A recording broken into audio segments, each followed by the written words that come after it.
السلام عليكم. إن الحمد لله نحمده ونستعينه ونستغفره ونعوذ بالله من شرور أنفسنا ومن سيئات أعمالنا.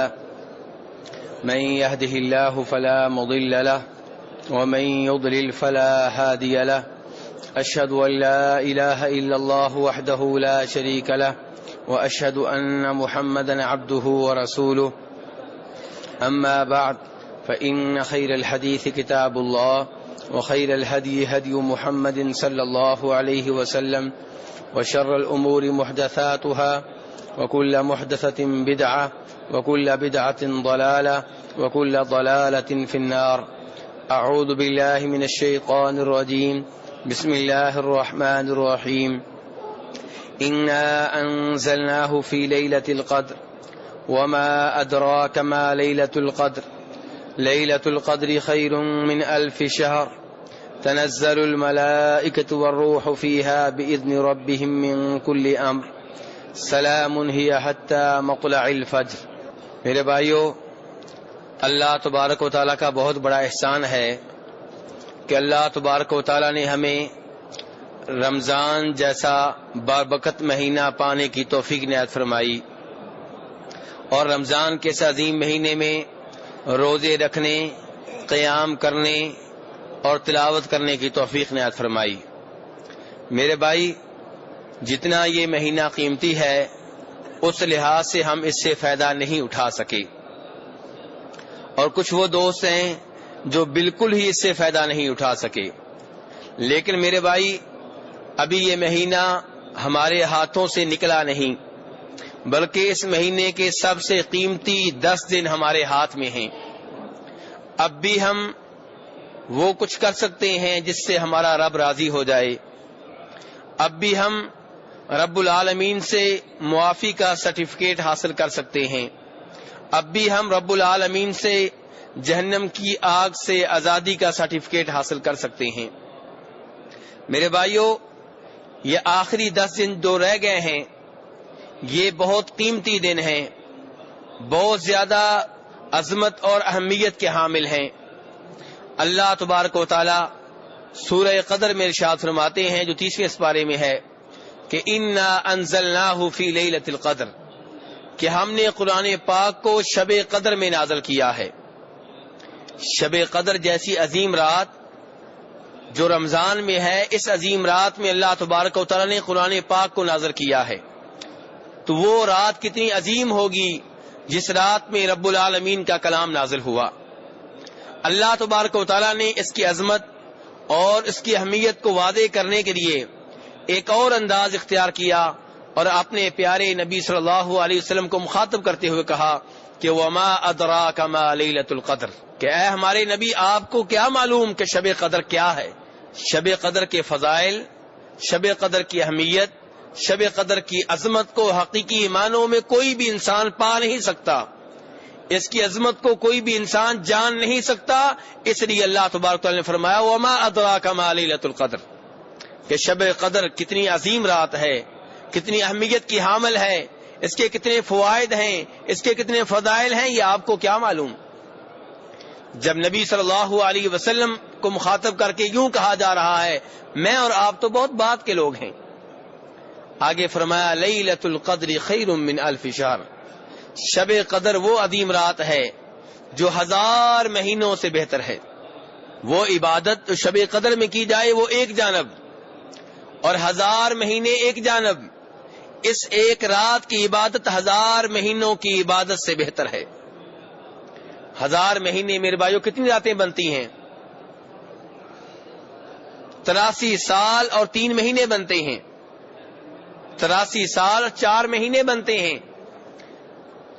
83 سال 4 مہینے آپ عبادت کرتے رہیں، آپ کی زندگی کا یہ پیریڈ ایک جانب، اور یہ شب قدر کی عبادت ایک جانب۔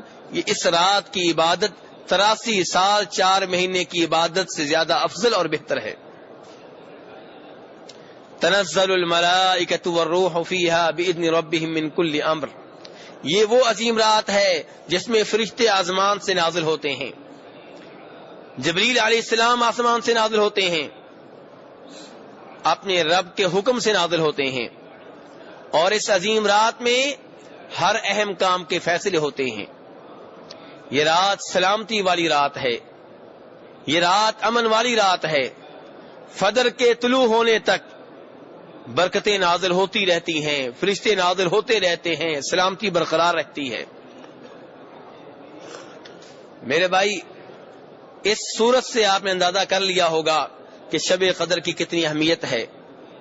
آج ایک تاجر کو بتا دیا جائے, ایک کاروباری شخص کو بتا دیا جائے کہ ایک رات تم اتنا پرافٹ کما سکتے ہو جو تم 83 سال نہیں کما سکتے, تو وہ اس رات کا کتنا اہتمام کرے گا, اس رات کی اہمیت کا کتنا وہ اہتمام کرے گا. اس رات جاگے گا, اس رات سوئے گا نہیں, اس رات کا ایک ایک لمحہ اپنے کاروبار میں صرف کرے گا. میرے بھائی, یہی میری اور آپ کی صورتحال ہے. ایک رات اتنی عظیم, اتنی اہمیت کی حامل کہ اس کی عبادت ایک جانب اور 83 سال 4 مہینے کی عبادت ایک جانب. تو میرے بھائی, یہ کون سی رات ہے کہ جس رات میں قرآن پاک نازل ہوا, جس رات فرشتے نازل ہوتے ہیں, جس رات جبریل علیہ السلام نازل ہوتے ہیں, جو رات 83 سال اور 4 مہینوں کی عبادت سے بہتر ہے, اور وہ رات جس رات میں فیصلے ہوتے ہیں. یہ ایک ہی رات میں اتنے سارے کام ہوتے ہیں, لیکن افسوس سے کہنا پڑتا ہے کہ کچھ لوگوں نے اس رات کی اہمیت اس لحاظ سے کم کر دی کہ انہوں نے کہا کہ جس رات فیصلے ہوتے ہیں وہ شب قدر رات نہیں ہے, بلکہ وہ شعبان کی 15ویں رات ہے. اس رات کی ایک اہمیت کو یہاں سے اٹھا کے اس جانب لے گئے. اور میرے بھائی, یہ نظریہ غلط ہے.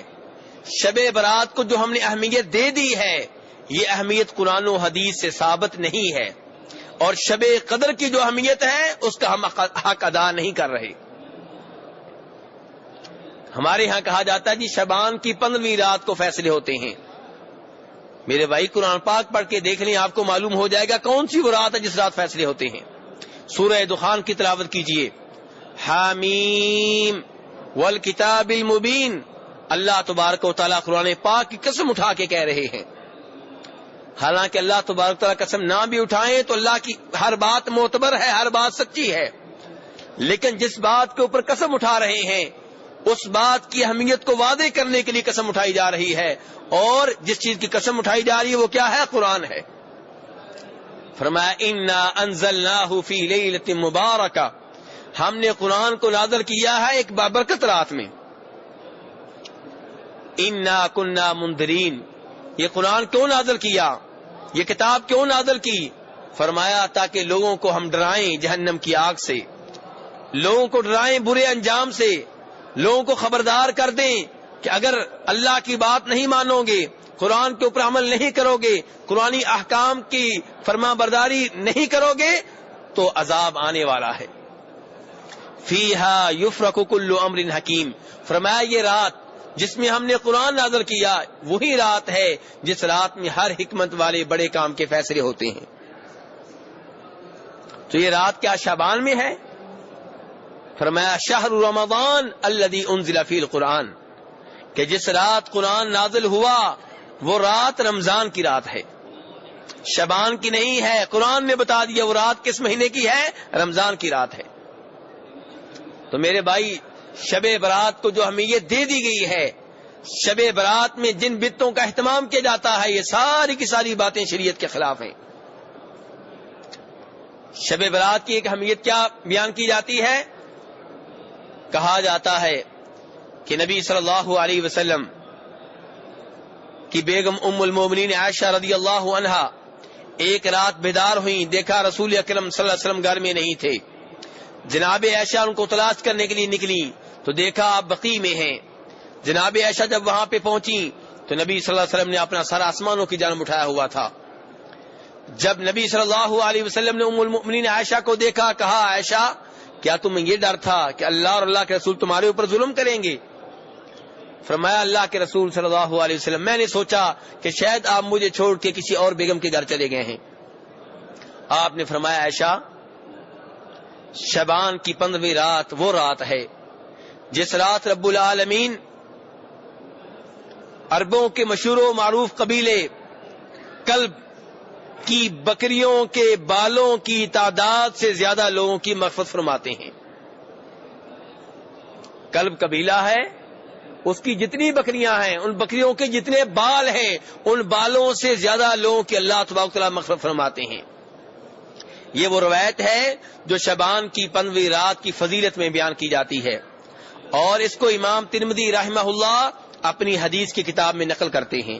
لیکن یہی امام ترمذی جو اس حدیث کو نقل کرتے ہیں وہ کہتے ہیں جب اس حدیث کے بارے میں نے اپنے استاد امام بخاری رحمہ اللہ سے پوچھا، جو استادوں کے استاد ہیں، جو امام مسلم کے بھی استاد ہیں، جن کی کتاب حدیث کی کتب میں نمبر 1 ہے، امام ترمذی کہتے ہیں جب میں نے ان سے پوچھا کہ آپ کا اس حدیث کے بارے میں کیا خیال ہے، تو کہنے لگے کہ یہ حدیث ضعیف ہے. کیوں ضعیف ہے؟ کیوں ناقابل اعتماد ہے؟ کیوں اس کی نسبت جناب رسول اکرم صلی اللہ علیہ وسلم کی جانب کرنا درست نہیں ہے؟ فرمایا اس لیے کہ اس حدیث کو بیان کرنے والے 2 آدمی جو ہیں، ان میں سے ایک ہے حجاج ابن ارطا، اس نے کبھی بھی احادیث نہیں سنی، کس سے؟ یحییٰ ابن ابی کثیر سے. یہاں پہ اس حدیث کے بیان کرنے والوں نے دعویٰ کیا ہے کہ یہ حدیث حجاج ابن ارطا نے سنی ہے یحییٰ ابن ابی کثیر سے، جبکہ امام بخاری کہتے ہیں ان دونوں کو کبھی بھی موقع نہیں ملا کہ ایک دوسرے سے حدیث سنیں اور سنائیں.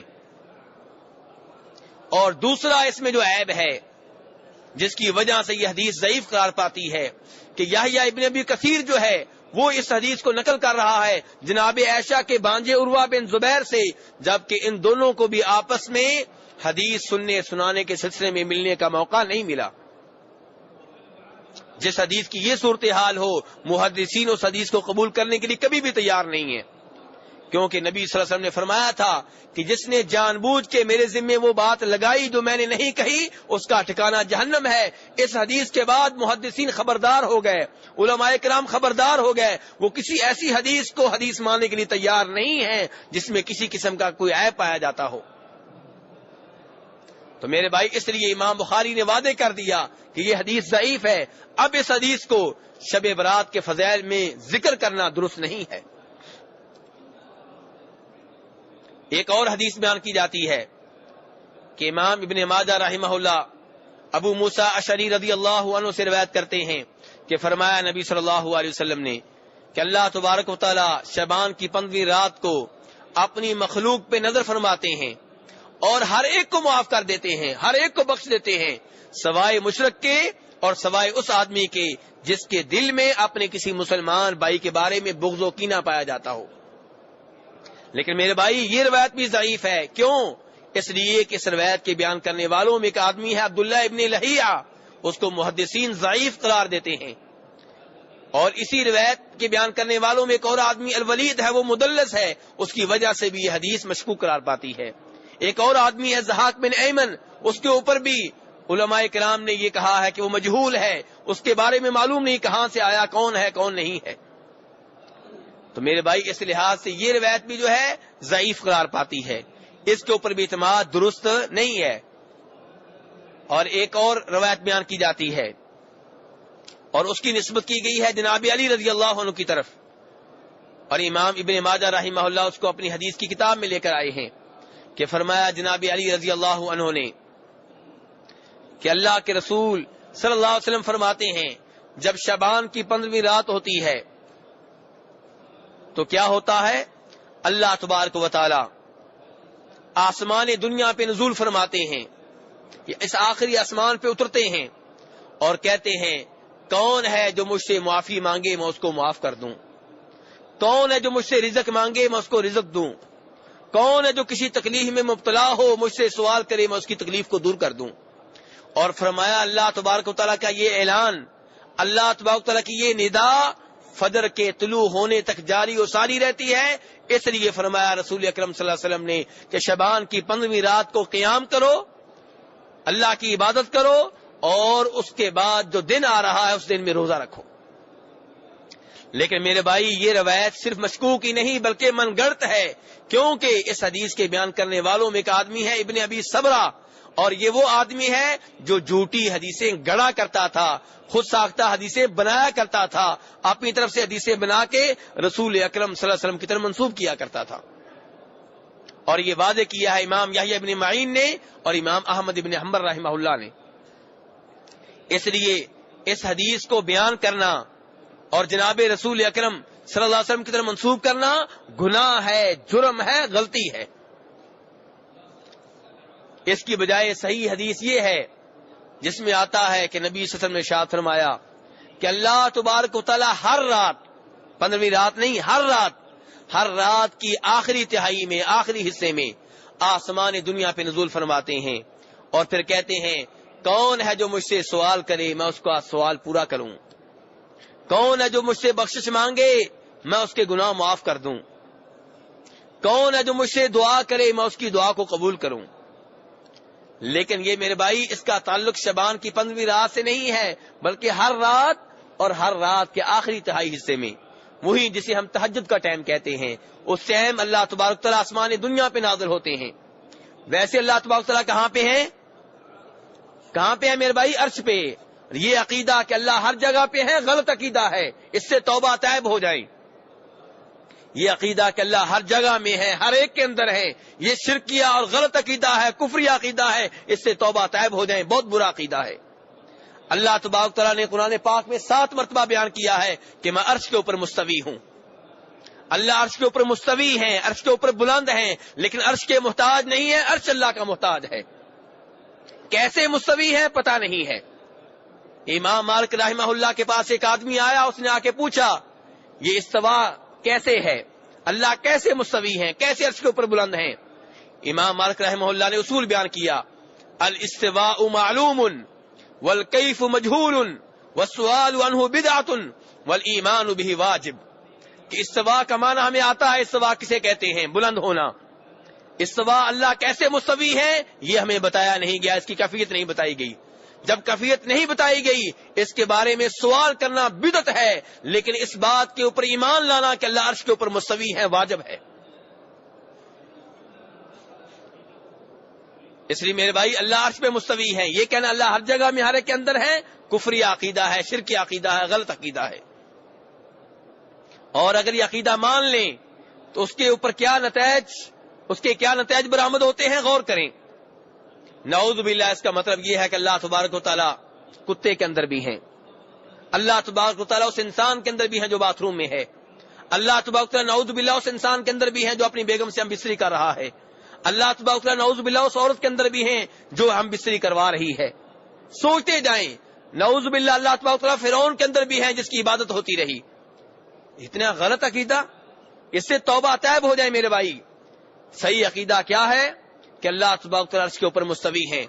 آئیے قرآن کی آیتوں کے بعد ایک حدیث سے بھی ثابت کروں یہی صحیح عقیدہ ہے. اور یہ حدیث وہ لوگ بھی سن لیں جو سمجھتے ہیں کہ ایسے معاملات میں گفتگو نہیں کرنی چاہیے. کیوں نہ گفتگو کریں ان معاملات میں جن معاملات میں اللہ نے گفتگو کی ہے، جن معاملات میں رسول اکرم صلی اللہ علیہ وسلم نے گفتگو کی ہے. اللہ نے قرآن میرے اور آپ کے لیے نازل کیا ہے، نبی صلی اللہ علیہ وسلم کی حدیث میرے اور آپ کے لیے ہیں، کسی اور کے لیے نہیں ہے. استوا اللہ نے بتایا، ہم مانیں گے اللہ مستوی ہے عرش پہ. یہ نہیں بتایا کیسے ہے، اس کے بارے میں گفتگو نہیں کریں گے، بلکہ کہتے ہیں اس کے بارے میں سوال کرنا بدعت ہے. لیکن جو بتا دیا اس کے اوپر ایمان لانا ضروری ہے، اس کے بارے میں اقرار کرنا ضروری ہے. امام مسلم رحمہ اللہ روایت کرتے ہیں کہ نبی صلی اللہ علیہ وسلم کے پاس ایک آپ کے صحابی آئے، آ کر کہنے لگے اللہ کے رسول صلی اللہ علیہ وسلم اپنی ایک لونڈی کو آزاد کرنا چاہتا ہوں. فرمایا اسے میرے پاس لے کر آؤ. اسے لایا گیا. رسول اکرم صلی اللہ علیہ وسلم پوچھ رہے ہیں کس سے؟ لونڈی سے. یہ کوئی صدیق نہیں ہے، کوئی فاروق نہیں ہے، کوئی عثمان نہیں ہے، کوئی جناب علی نہیں ہے رضی اللہ تعالیٰ عنہ. ایک لونڈی ہے. کون سی لونڈی؟ عام سی لونڈی جو بکریاں چراتی ہے. اس سے آپ نے پوچھا این اللہ، اللہ کہاں ہے؟ کون پوچھ رہے ہیں؟ نبی صلی اللہ علیہ وسلم. کس سے پوچھ رہے ہیں؟ ایک عام سی لونڈی سے پوچھ رہے ہیں جو بکریاں چراتی ہے. اسے پوچھیں اللہ کہاں ہے؟ اس نے کہا فی السماء، اللہ کہاں ہیں؟ آسمانوں پہ ہیں، اللہ اوپر ہیں۔ آپ کا اگلا سوال یہ تھا من انا، میں کون ہوں؟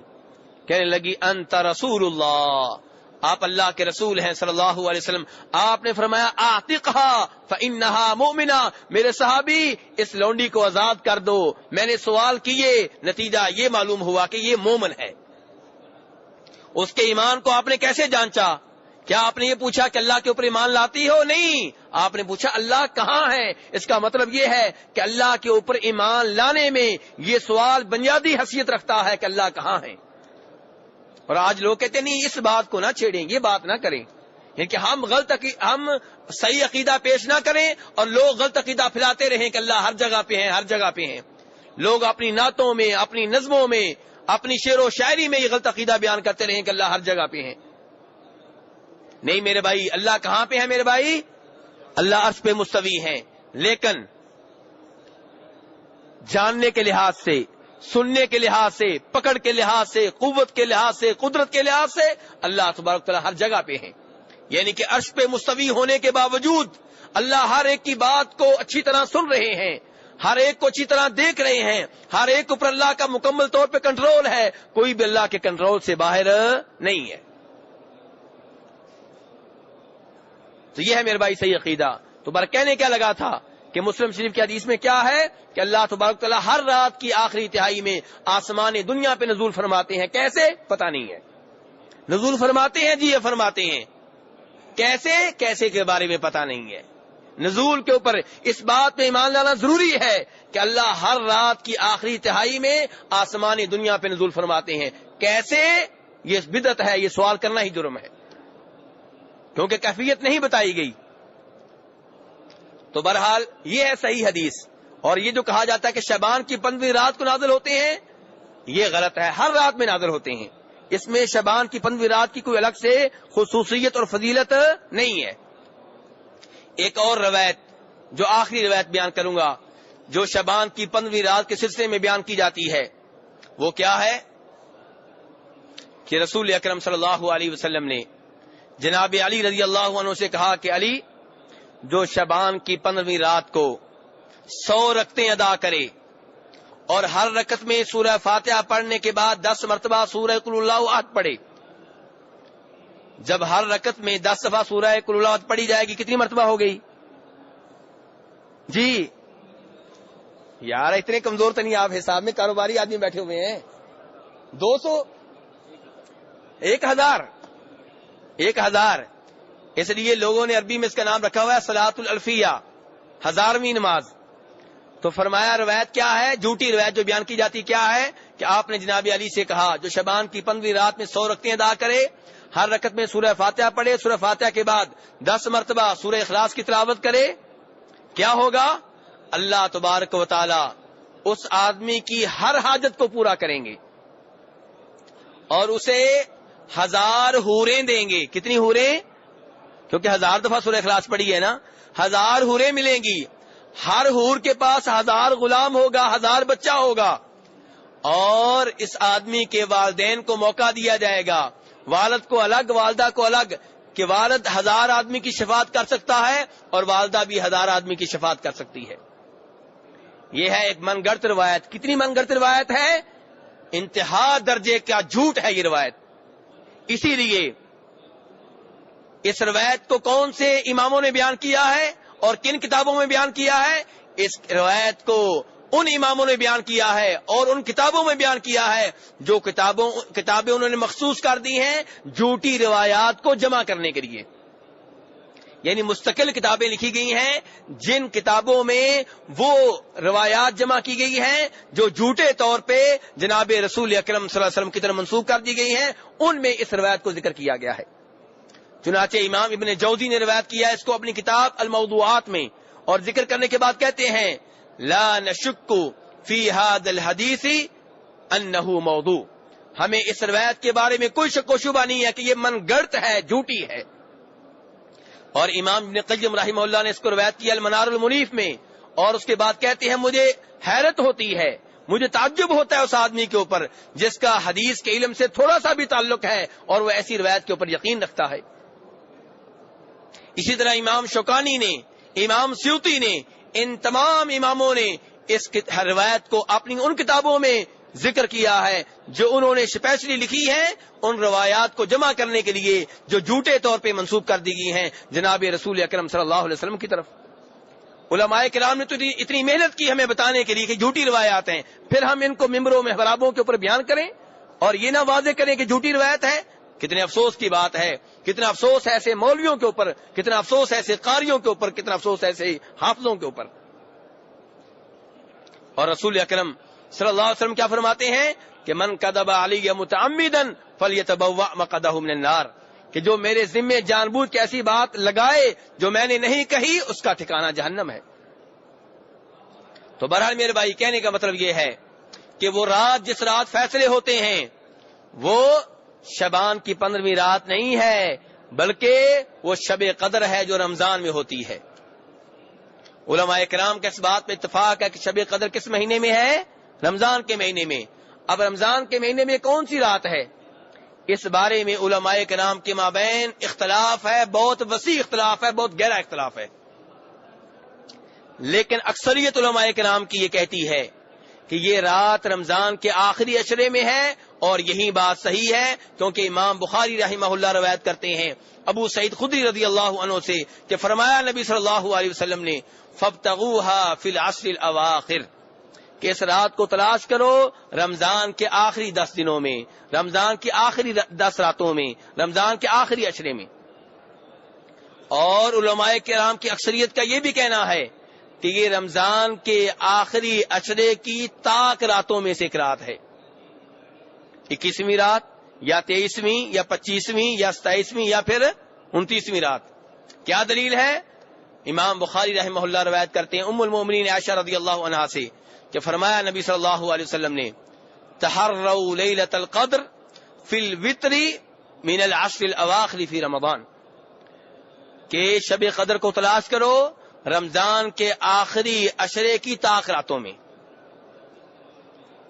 اب میرے بھائی ہم یہاں تک پہنچ گئے ہیں کہ رمضان کے آخری عشرے کی 5 طاق راتوں میں سے کوئی ایک یہ رات ہے۔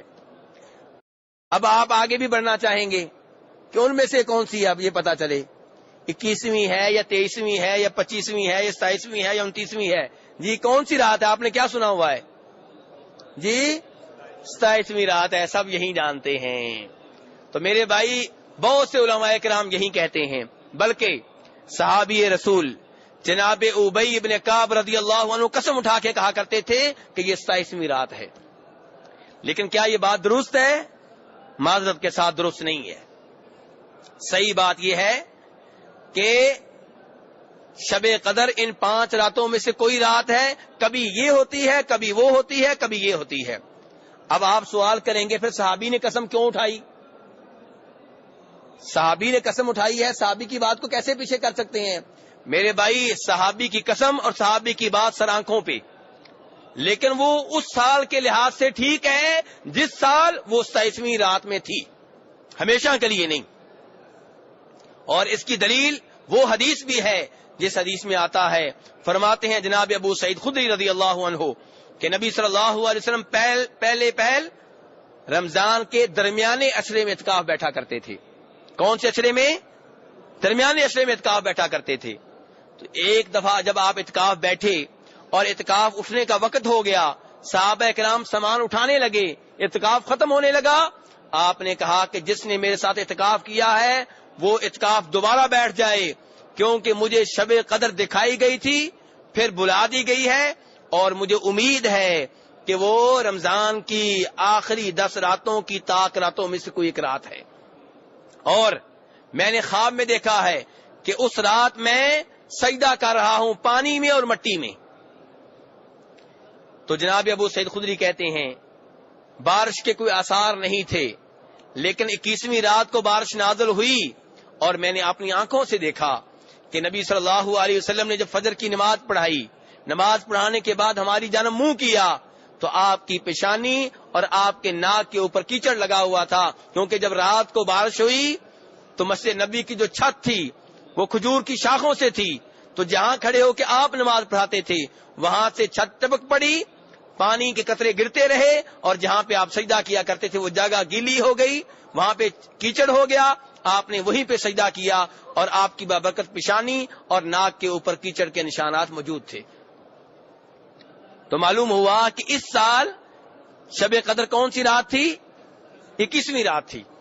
تو پتہ چلا کہ یہ بات غلط ہے کہ ہمیشہ 27ویں رات ہی شب قدر ہوتی ہے, کبھی 21ویں, کبھی 23ویں, کبھی 25ویں, کبھی 27ویں, کبھی 29ویں. اسی لیے نبی صلی اللہ علیہ وسلم نے جب اپنی زندگی میں تراویح پڑھائی ہیں تو صرف 3 راتیں پڑھائی ہیں. نبی صلی اللہ علیہ وسلم نے اپنی زندگی میں تراویح با جماعت کتنی رات پڑھائی ہے؟ 3 رات. وہ کون کون سی راتیں تھیں؟ 23ویں رات, 25ویں رات اور 27ویں رات. تو بہرحال یہ 5 راتیں ہیں میرے بھائیوں. اب سوال یہ پیدا ہوتا ہے, یہ رات کیوں چھپا لی گئی ہے؟ اس رات کو اتنے راز میں کیوں رکھا گیا ہے؟ میرے بھائی اس لیے تاکہ آپ کی امت ان 5 راتوں میں اللہ کی عبادت کرے اور زیادہ سے زیادہ ثواب حاصل کر لے. اگر وہ رات اس کی تحدید کر دی جائے تو آپ 1 رات عبادت کریں گے, اب اس رات کی تلاش میں آپ 5 راتیں عبادت کریں گے اور اللہ کی عبادت کریں گے, اجر و ثواب حاصل کریں گے, رب کی رضا حاصل ہوگی, رب آپ کو جنت دے گا. اس لیے اس رات کو پوشیدہ رکھا گیا ہے. اور یہ بات میں اپنی طرف سے نہیں کہہ رہا, یہ بھی حدیث سے ہمیں معلوم ہوئی ہے. فرماتے ہیں عبادہ ابن صامت رضی اللہ عنہ, اور حدیث ہے بخاری شریف کی. حدیث کس کتاب کی ہے میرے بھائی؟ بخاری شریف کی. کہتے ہیں عبادہ ابن صامت رضی اللہ عنہ کہ ایک رات نبی صلی اللہ علیہ وسلم گھر سے باہر نکلے امت کو بتانے کے لیے کہ شب قدر کون سی رات ہے, لیکن آگے دیکھا 2 آدمی جھگڑا کر رہے تھے, جگڑ رہے تھے.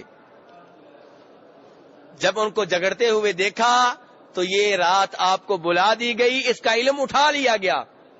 اور آپ نے صحابہ کرام سے کہا کہ لوگوں میں تمہیں بتانے کے لیے نکلا تھا کہ شب قدر کون سی رات ہے, یعنی کہ اس سال بتانے لگے ہوں گے آپ, لیکن فرمایا 2 آدمی جگڑ رہے تھے, اس وجہ سے اس کا علم اٹھا لیا گیا اور ہو سکتا ہے کہ اسی میں تمہارے لیے بہتری ہو, اس کا علم اٹھائے جانے میں تمہارے لیے بہتری ہو. تو یہ رسول اکرم صلی اللہ علیہ وسلم نے بتا دیا کہ شب قدر کی تحدید جو ہمیں نہیں بتائی گئی کہ ان 5 راتوں میں سے کون سی رات ہے, اس میں آپ کی امت کے لیے بہتری ہے. اور یہاں سے یہ بھی آپ نے جان لیا کہ نبی صلی اللہ علیہ وسلم کو ایک چیز کا علم دے کے واپس لے لیا گیا, علم دے کے واپس لے لیا گیا. معلوم یہ ہوا کہ آپ عالم الغیب نہیں ہیں, معلوم یہ ہوا کہ آپ انسانوں میں سے ایک انسان ہیں. جیسے دوسرے انسان بھول جایا کرتے تھے آپ بھی بھول جایا کرتے تھے. آپ نماز میں بھی 2-3 بار بھولے ہیں, نماز میں بھی آپ 2-3 بار بھولے ہیں. بلکہ ایک دفعہ ایسے ہوا کہ نبی صلی اللہ علیہ وسلم نے زور کی نماز پڑھائی. کتنی رکعتیں پڑھائیں؟ 2 پڑھا کے آپ ایک صحن میں آ کے ایک لکڑ بنی ہوئی تھی اس کے ساتھ ٹیک لگا کے کھڑے ہو گئے. مسجد میں بڑے بڑے صحابہ کرام موجود ہیں, جناب صدیق بھی موجود ہیں, جناب فاروق بھی موجود ہیں رضی اللہ تعالی عنہم. لیکن کسی کو جرأت نہیں ہو رہی کہ رسول اکرم صلی اللہ علیہ وسلم سے اس موضوع پہ بات کرے کہ آج زور کی رکعتیں 2 کیوں پڑھی گئی ہیں. ایک آدمی تھا جس کو کہا جاتا تھا ذو الیدین, 2 ہاتھوں والا, یعنی کہ اس کے ہاتھ لمبے تھے ذرا. وہ آیا رسول اکرم صلی اللہ علیہ وسلم کے پاس, کہنے لگا اللہ کے رسول انسیت ام قصرت الصلاۃ, کیا آپ بھول گئے ہیں یا نماز میں کمی کر دی گئی ہے؟ یہ صحابی کیا کہہ رہا ہے کہ کیا آپ بھول گئے ہیں؟ اس کا مطلب ہے کہ صحابہ اکرام کا عقیدہ تھا کہ رسول اکرم صلی اللہ علیہ وسلم بھول سکتے ہیں, اسی لیے وہ آ کے کہہ رہا ہے کہ اللہ کے رسول کیا. اور روایت بخاری شریف کی ہے کہ کیا آپ بھول گئے ہیں یا نماز میں کمی کر دی گئی ہے؟ آپ نے آگے سے کیا کہا؟ فرمایا نہ میں بھولا ہوں نہ نماز میں کمی ہوئی ہے. غور کریں اس جواب کے اوپر, اس سے مزید پتا چلا کہ آپ واقعی انسان تھے. حالانکہ 2 رکعتیں آپ نے پڑھائی ہیں, لیکن آپ یہ سمجھ رہے ہیں کہ نہ میں بھولا ہوں نہ نماز میں کمی ہوئی ہے, یعنی کہ آپ اب تک یہ سمجھ رہے ہیں کہ میں نے 4 رکعتیں پڑھائی ہیں. آپ بھولے کہ نہیں بھولے؟ بھولے کہ نہیں بھولے میرے بھائی؟ بھولے. تب رسول اکرم صلی اللہ علیہ وسلم نے صحابہ اکرام سے پوچھا کہ یہ ذو الیدین جو بات کہہ رہا ہے کیا یہ درست ہے؟ صحابہ اکرام نے کہا ہاں اللہ کے رسول یہ درست ہے. پھر آپ نے واپس آ کے 2 رکعتیں پڑھائیں. 2 رکعتیں پڑھانے کے بعد سلام پھیرا اور پھر آپ نے 2 سجدے کیے, پھر دوبارہ سلام پھیرا اور پھر لوگوں سے مخاطب ہو کے کہا کہ میں انسان ہوں، میں تمہاری طرح بھول جاتا ہوں، جب میں بھول جاؤں تو مجھے یاد کروا دیا کرو۔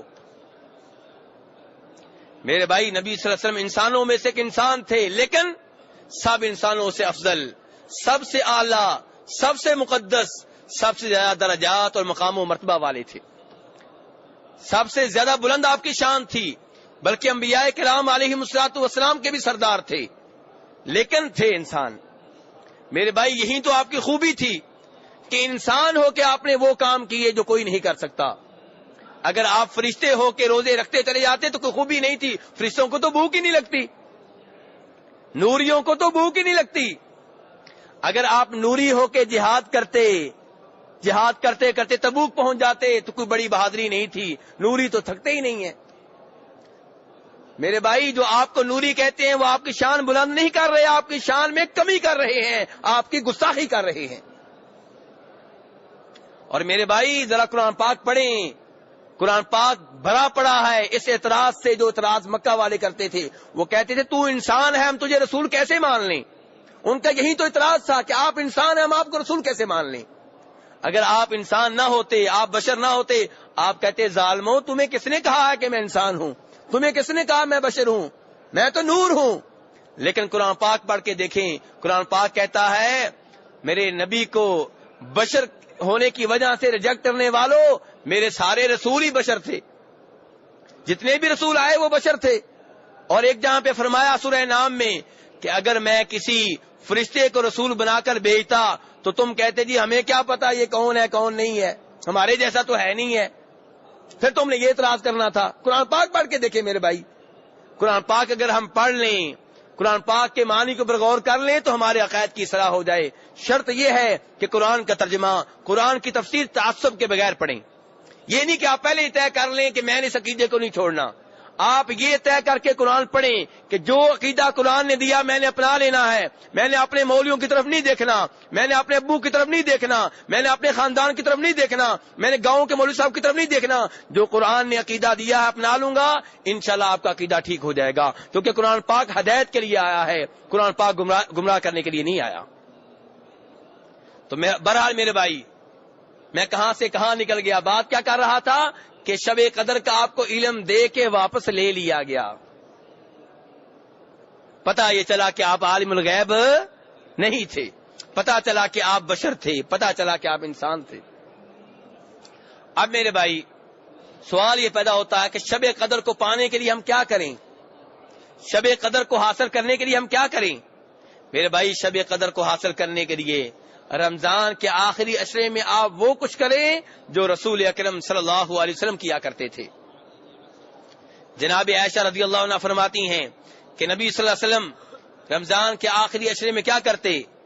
اذا دخل العشر شد المئزر واحیا لیلا وایقظ اہلا، جب رمضان کی آخری 10 راتیں آتی آپ اپنا لنگوٹ کس لیتے، چادر کس لیتے، مضبوطی سے باندھ لیتے، عبادت کے لیے تیار ہو جاتے، ان تمام راتوں میں بیدار رہتے۔ کیوں بیدار رہتے میرے بھائی؟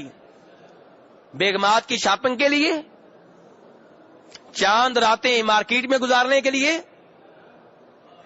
بچوں کے لیے چوڑیاں اور جوتے خریدنے کے لیے۔ اللہ اکبر، امت مسلمہ کہاں سے کہاں چلی گئی ہے۔ جن راتوں میں جاگنے کے لیے کہا گیا تھا وہ رمضان کی آخری 10 راتیں تھیں، ہم شعبان کی 15ویں راتوں کو ہم نے مخصوص کر لیا جاگنے کے لیے، اور یہ بدعت ہے۔ اور ہمیں کہا گیا تھا جاگنا کس کام کے لیے ہے؟ عبادت کے لیے، نفل ادا کرنے کے لیے، تلاوت کے لیے، دعائیں کرنے کے لیے، ذکر و اذکار کرنے کے لیے۔ لیکن ہم نے یہ راتیں مخصوص کر دیں کپڑے سینے کے لیے، کپڑے خریدنے کے لیے، جوتے خریدنے کے لیے، چوڑیاں خریدنے کے لیے، مہندیاں لگانے کے لیے۔ اللہ اکبر۔ نبی صلی اللہ علیہ وسلم کے بارے میں ام المومنین عائشہ کیا فرماتی ہیں کہ آپ ان 10 راتوں میں عبادت کے لیے اپنی چادر کو کس لیتے، ان 10 راتوں میں بیدار رہتے، وَأَيْقَظَ أَهْلَهُ، فرمایا اپنے بچوں اپنی بیگمات کو بھی بیدار رکھتے۔ میرے بھائی، یہ 10 راتیں کس کام کے لیے ہیں؟ سن لیں جناب عائشہ سے، آپ اپنے بچوں کو بیگمات کو ان 10 راتوں میں بیدار رکھتے اللہ کی عبادت کے لیے۔ اور دوسری روایت میں فرماتی ہیں جناب عائشہ رضی اللہ عنہا، کان النبی صلی اللہ علیہ وسلم یجتہد فی العشر الاواخر ما لا یجتہد فی غیرہ، کہ جتنی محنت آپ عبادت میں ان 10 راتوں میں کرتے، دوسرے سال کی دوسری راتوں میں آپ اتنی محنت نہیں کیا کرتے تھے۔ اور ترمذی شریف کی روایت ہے، ام المؤمنین عائشہ رضی اللہ عنہا نے پوچھا نبی صلی اللہ علیہ وسلم سے کہ اگر مجھے شب قدر مل جائے تو میں کیا کہوں، میں کیا کہوں؟ میرے بھائی دعا یاد کر لیں، شب قدر مل جائے تو کیا کہوں؟ فرمایا یہ کہو، اللہم انک عفو تحب العفو فاعف عنی۔ لوگ کہتے ہیں جی اللہ کو واسطہ دے کے دعا کرنی ہے، وسیلہ دے کے۔ آپ وسیلہ دیں اللہ کو، واسطہ دیں اللہ کو، لیکن وہ واسطے اور وسیلے دیں جو اللہ کے رسول نے سکھائے ہیں۔ یہاں دیکھیے اللہ کے رسول کس چیز کا واسطہ دے رہے ہیں؟ اللہ کو واسطہ دے رہے ہیں اللہ کے نام کا، اللہ کو واسطہ دے رہے ہیں اللہ کی صفت کا، کہہ رہے ہیں اللہم انک عفو، اے اللہ تو بہت معاف کرنے والا ہے۔ عفو اللہ کا نام ہے، اللہ کو واسطہ دیا جا رہا ہے اللہ کے نام کا، اے اللہ تو بہت معاف کرنے والا ہے، اللہ تو معاف کرنے کو پسند کرتا ہے، یا اللہ اس لیے مجھے معاف کر دے۔ اللہ سے معافی مانگی جا رہی ہے، معافی مانگنے سے پہلے اللہ کو واسطہ دیا جا رہا ہے کس کا؟ اللہ کے اپنے نام کا۔ اور یہ عمل ہو رہا ہے قرآن کی اس آیت پہ جس آیت میں آتا ہے وَلِلَّهِ الْأَسْمَاءُ الْحُسْنَى فَادْعُوهُ بِهَا، اللہ کے پیارے پیارے نام ہیں، اللہ سے دعائیں کیا کرو، اللہ سے مانگا کرو ان ناموں کا واسطہ دے کے۔ نبی صلی اللہ علیہ وسلم ایک دعا میں کیا کہتے ہیں؟ فرماتے ہیں اسألوک بکل اسم هو لک سمیت به نفسک او علمتہ احدا من خلقک او انزلتہ فی کتابک او استأثرت به فی علم الغیب عندک ان تجعل القرآن ربیع قلبی ونور صدری وجلاء حزنی۔ آپ کیا کہہ رہے ہیں؟ سنیے اللہ کے رسول کے الفاظ، اے اللہ میں تجھ سے سوال کرتا ہوں، سوال کرتے ہوئے تجھے واسطہ دیتا ہوں تیرے ہر نام کا، سوال کرتے ہوئے مانگتے ہوئے تجھے واسطہ کس چیز کا دیتا ہوں؟ تیرے ہر نام کا، تیرا ہر وہ نام جس کے ساتھ تو نے اپنے آپ کو جو تو نے نام دیا ہے، چاہے وہ نام تو نے قرآن پاک میں نازل کیا ہو، چاہے وہ نام تو نے اپنی مخلوق میں سے کسی کو سکھایا ہو، یا وہ تیرا وہ نام ہو جو تو نے کسی کو نہ بتایا ہو، جو علم غیب میں موجود ہو۔ پتا چلا اللہ کے کئی نام ایسے ہیں جو اللہ نے کسی کو نہیں بتائے، اپنے رسولوں کو بھی نہیں بتائے۔ ان واسطوں کا نام دے کے، اتنے واسطے دے کے، اللہ کے ناموں کا واسطہ دے کے اب اللہ کے رسول مانگ کیا رہے ہیں؟ اے اللہ قرآن کو میرے دل کی بہار بنا دے۔ اتنے واسطے دے کے اللہ سے کیا مانگ رہے ہیں؟ کتنی دکانیں مانگ رہے ہیں، کتنے مکان مانگ رہے ہیں، کتنے بچے مانگ رہے ہیں؟ اللہ اکبر، قرآن مانگ رہے ہیں۔